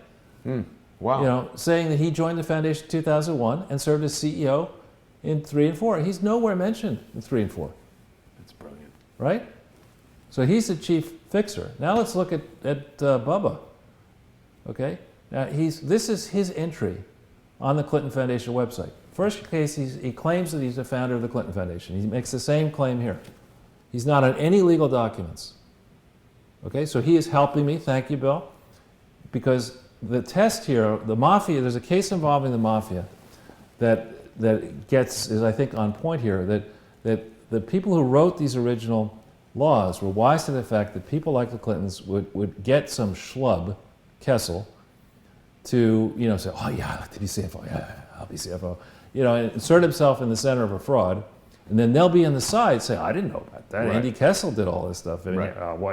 when in reality, Bill was deciding, you know, what countries to pillage and what crazy-ass schemes to prosecute around the world. And Hillary was chuckling all the while. I can't wait to help you, Bill. You know, wait till I do this stuff. And so he takes credit for founding the Clinton Foundation, which he did not do. Legally, he didn't do it. And then it says, after leaving the White House, he established the William J. Clinton Foundation. Okay, well, the William J. Clinton Foundation was established, in theory, on October 23rd, 1997. So what he could be talking about here is the New York operations, which of course were not registered properly in New York, ever. Okay? And then they renamed it, which you really shouldn't have done. It was supposed to be a presidential foundation, to do all these things which it's not authorized to do. This is him admitting that this is what they do. None of this is authorized. But it's only in the hardcover, right? No, it's only in the soft cover, this stuff, not the hardcover. Thank you for reminding me that I overpaid something that benefited the Clintons. I appreciate that. So anyway, this then names the various things. None of these things are authorized. None of the conflicts are involved. Here he says, established in 2005, this Clinton Global Initiative, you know, which he later claims in August of 2010, when Obama's president, that there was no such thing as a Clinton Global Initiative. No predecessor operation, but somehow people have made 3,600 commitments that have improved the lives of 435 million people in more than 180 countries. How did they do that without registering? How did they do that, you know, without having any legal entity? Well, they did more good than bad. Exactly. And then you have, you know, and then they have to do, this is like his cover. I got to get the Bushes in here, man. I got to get the Bushes. If I get the Bushes in here, you know, his thinking probably went, then I'm immune. Right. You know, we can always say, call up Georgie Boy, call up HW, and say, listen, guys, if I go down, you go down. So let's not go down. Let's make sure that Comey and Mueller and Rosenstein, and I'll get my guys, and Lerner will look the other way, and we'll just delay and obfuscate, and people in the media are so stupid that they'll do whatever I say. I mean, this alone should make a real charity navigator, you know, say, we need to report you. Thank you for coming to our to look for a rating. We regret to inform you that based on your interviews, we've reported you to the IRS, the FBI, all the attorneys general, and all the foreign governments in the world where you've operated because you're a fraud. I don't know anything about that. So if you go to the next page. Now we've told you about this idea of, we've done the slide before, but just for the new people, if this is the first time you're watching, this is just the US legal entities that have some direct close tie to this Bill Hillary and Chelsea Clinton Foundation. None of these entities are appropriately reported and registered, and the financials of none of these entities comply with US law, in my opinion.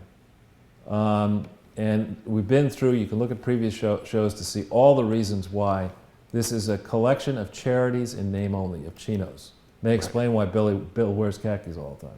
Well, when you mentioned that the other day, I was thinking of the Airline Pilots Association. Perhaps if they had a charity, it would be Alpa Chino. Oh, man. Next one. That's good. All right, so we've been through this slide before. People can read this one at your leisure, particularly accounting types, but this is to show you this. We said in prior presentations that the accounts for 10, 11, 12, 13, 14, 15, 16, and 17 cannot be right if this is wrong, right? Because all of the future If the accounts first one. start on what was the situation, what was the net worth of the Clinton Foundation at 181.9 million. Okay, and I'm here to tell you that it wasn't close to 181.9 million on December 31st, 2009. I'm going to show you, not in a position as an outsider to definitively do it to the penny, but I'm going to propose some adjustments and work with me and you'll see what I'm talking about.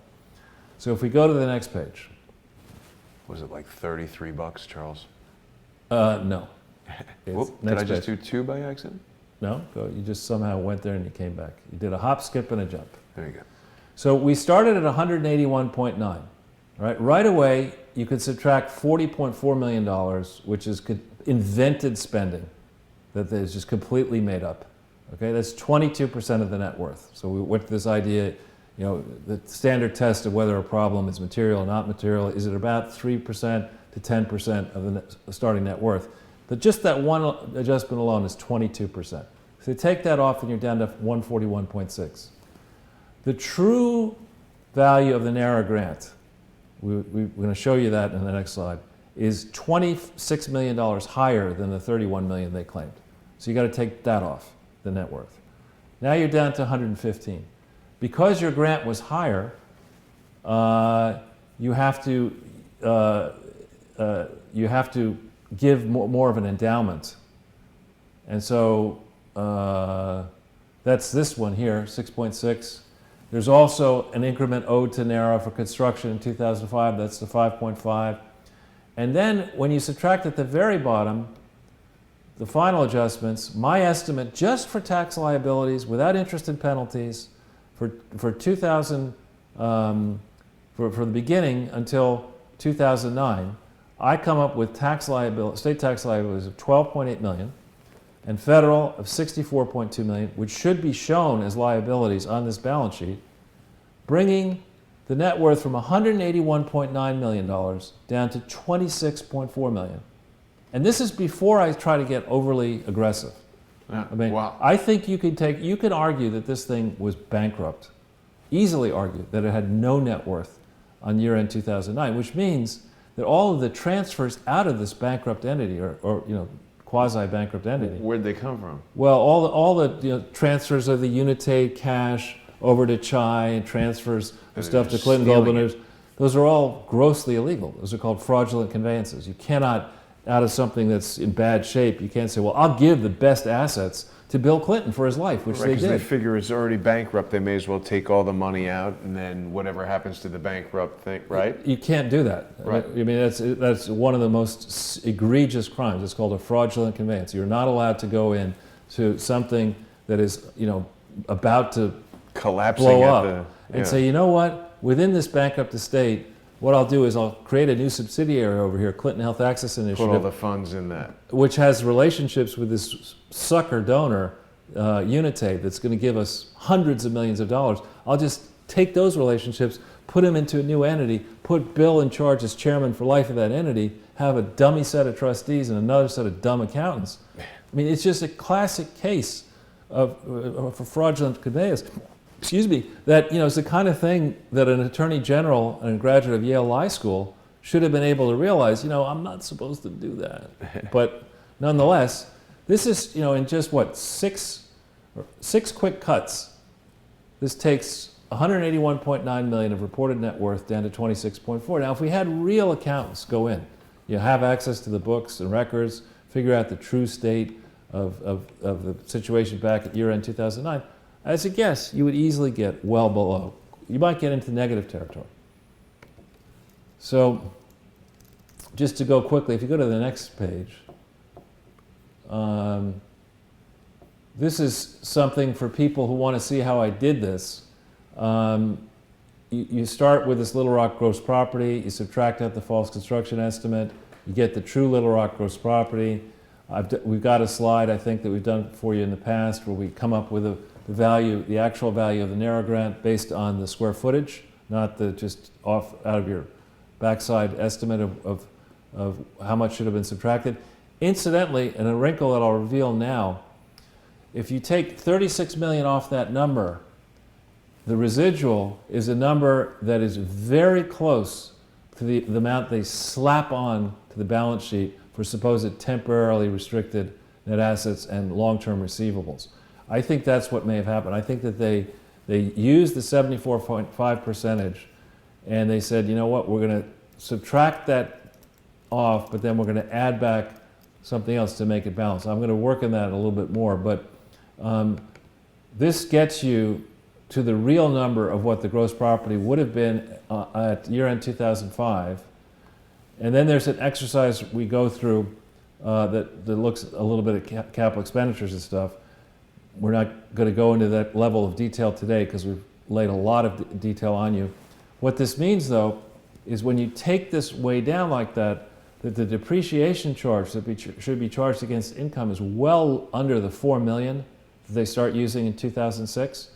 So the offset to some of the work we've been doing is you would have slightly higher reported income than they have reported in 6, 7, 8, and 9 because the depreciation charges would be a lot lower. So we go to the next page. You guys are really cooking these books. They are definitely cooking. They know, BAD knows how to cook them books. So this shows how you get up to that $6.7 million amount, extra money owed to NARA. They lied about the true value of what they gave to NARA.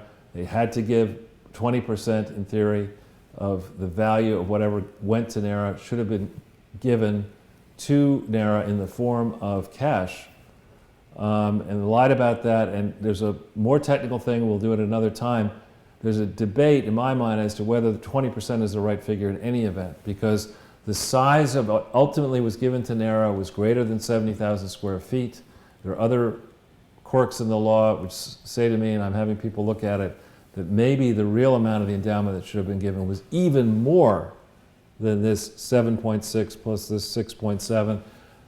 Could it be that they actually owe quite a bit of money, and I'm not clear yet on what sort of interest charge NARA would assess against this if that's the way they went, and what sort of penalties might be assessed for deceiving the National Archives. Think about this. You go through an exercise and you say, I leave the White House in disgrace.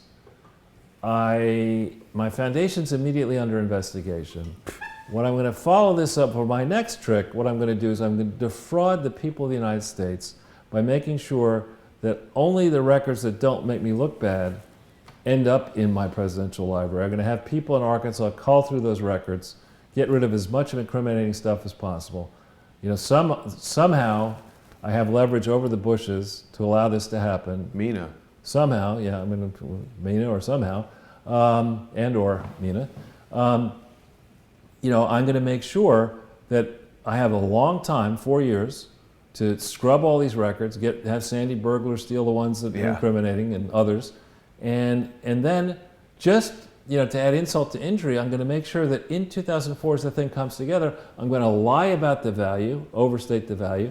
I'm going to give it less than it should have had by way of endowment. I'm going to do it at a time when I borrowed money when I shouldn't have, because that's illegal. You can't easily give a donation when you're encumbered with borrowings. Somehow I'm going to arrange these crooked loans from Bank of America and Titanium Acquisition Corp., not disclosing to them the true state of my foundation.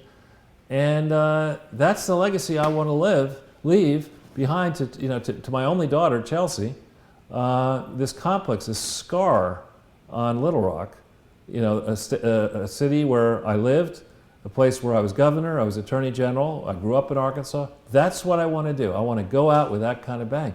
What kind of a mind would behave like this? Well, see, that's the valid question, is that, you know, for people trying to understand this behavior, that's just it. It's like a psychopathy where they just have no concept of consequences and such a high opinion of themselves and just feel impervious to any sort of punishment or... Yeah, it's crazy. Yeah. So in the final slide, this is just, you've seen it before, this is how I get to the values for Arkansas tax and federal tax. I thought you said Arkansas attacks, and I was like, that's a hell of a slide. That would be text. a much longer slide. Arkansas slide. Yeah. So here we are in a moment. We've got a week from today. If things don't change, we will be reporting on the Meadows hearing. And before then, I think people are beginning to appreciate, rivals to the Clintons are beginning to say, you know what, the Clinton era, let's put that behind us. Mud is flying, more than mud is flying. Trump v. Mueller, Mueller v. Trump. Larry v. Mueller. Larry and v. Corsi v. Mueller. Right. I love that. And thanks to the crowd, and I don't know how much progress has been made by the crowd contacting Meadows and Jordan and people in this committee. We gave you a way of doing that in the preceding presentation. Very helpful to get these slides out, tweeted around as much as possible. Very helpful to raise the pressure. If you happen to know if any of these Congresspeople are your Congresspeople, very helpful to call them up and say, we hope you're going to take this hearing seriously. We hope you're going to do your homework. If you happen to know them, you can send them Corsi's book. You can send them the playlist. You can send them things that you feel are particularly interesting or important. But this really is that famous time of choosing. And if we step in and we allow this fraud to be unprosecuted, uninvestigated, if we do it before the end of the year, if we allow them to slide, there's a possibility that it will not be actually investigated because the House will then, Right. The House has announced they're not going to allow, the Republicans did not allow Democrats any subpoena power. So the House personnel will have no sticks to use to go after these people. Democrats will be nonstop cascading and again whining against Donald Trump. The Senate, we'll see how effective the Senate is with 50. How can they disallow them from having subpoena power? I mean, Republicans did it to Democrats. How can they do that? You have rules, and you set the rules. that's a stupid rule. That's the rule that's the rule the Republicans did. So they're saying, you did it to us, we're going to do it to you. They're both obstructing each other. That's idiotic. They should have the power to investigate stuff. I agree. But and it's almost when you watch these investigations, these questioning sessions, the correct way to do it, I think, was the way they did it in the Watergate era, where they would get somebody up in the for questioning, and they'd question them relentlessly. They'd have one person or one or two people from either side go down a line of reasoning. You don't restrict it to 5 minutes or 10 minutes or whatever. You can never get a head up of steam if you ask somebody a question and then they long-winded delay you and go on and on and on. They have the right to be believed, Charles. I guess so. That's the new way of doing it, is just you make stuff up. Isn't that special? Yeah, they just decide whatever they want the law to be. Well, Charles, it was another excellent presentation. I was really pleased to have Larry Klayman with us making that fantastic announcement. It really is an exciting moment. It's a real inflection point in the whole, seriously, in the Donald Trump presidency, I think. When Dr. Corsi rejected that plea deal, he was standing up to Mueller, and people need to let that sink in. This is the guy that covered the 28-page Senate Intelligence Committee report the entire duration of his tenure as the FBI director. You have recounted the numerous horrendous failures to investigate the Clinton Foundation and all the different things that rummy Robert Mueller has failed to do. And it seems he's quite aggressive at investigating things when they involve Donald Trump or fictional accounts. So we'll see what Larry and his legal team are able to put together. I would definitely encourage people to follow Dr. Corsi on Twitter and see where this goes. Follow freedomwatchusa.org. I want to thank all of our viewers today and all of our Patreon sponsors. It's so important that we have your sponsorship. You can go to patreon.com/crowdsourcethetruth. I could not continue to do this show without our generous sponsors. And Charles, we have over 1,000 people watching us on YouTube alone. So it's great that we're on all these multiple platforms. Thank you for preparing that comprehensive information. I think we're going to keep the President Trump. He's a symbolic gesture to the president. We have him there because we like him. And we'll see you on Sunday, Charles. Very good, Jason. Thanks again. All right, and thanks everybody for watching. Tomorrow night at 7 p.m., only on Patreon, we've got a new episode of the Intelligence Assessment with Kevin Shipp. We're going to be evaluating mechanisms of lawfare that the CIA uses to silence whistleblowers and other people who try to stand up to them. That's what Mueller was trying to do to Dr. Corsi, and we're seeing a little counter lawfare in action, so that'll be exciting. Thanks very much for watching, everybody. See you tomorrow.